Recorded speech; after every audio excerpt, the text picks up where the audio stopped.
Let's walk through how to create and send a quote in Fergus. We'll cover the essentials of quoting, formatting, and sending your quote to a customer.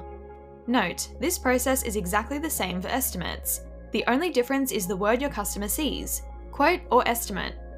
First, make sure you've created a job as a quote. If you need help with that, check out our Create Job video for a quick refresher. Now, navigate to your draft quote.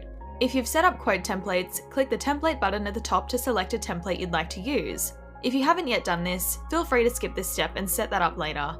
Scroll down and click Add New Section. This is where you'll start building out your quote. You can add as many sections as you need. Each one helps break down the different parts of the job.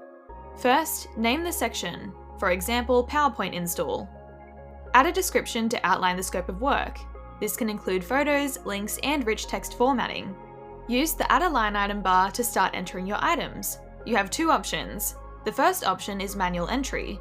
Just type a line item name, hit enter on your keyboard, then enter the cost price, sell price, and quantity. Remember, cost price is what you pay, and sell price is what you charge the customer. You should enter both cost and sell price where possible to ensure Fergus can report on your profit and loss. The other option is using your price book.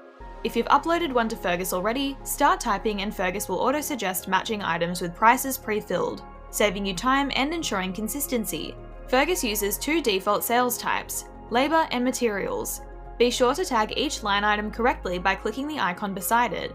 This ensures accurate reporting and proper syncing with your accounting software. Once your quote is priced, you can decide how much detail your customer sees. To combine multiple line items into one, select the items, click Bulk Actions, choose Combine to one line item, and give it a clear name like Labour and Materials or Total Price, for example. The full breakdown remains visible to you inside of Fergus, but your customer will only see the combined line. Click Preview in the top right to see exactly how your quote will look to your customer. Want to adjust what's shown on the quote?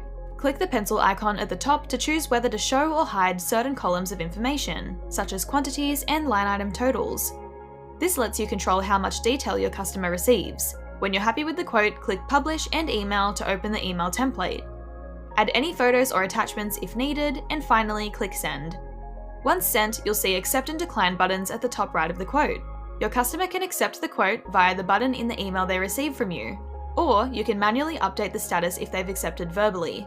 And that's it! You've just created and sent your first quote in Fergus. Once the quote is accepted, you'll get a notification via email or in-app, depending on your settings.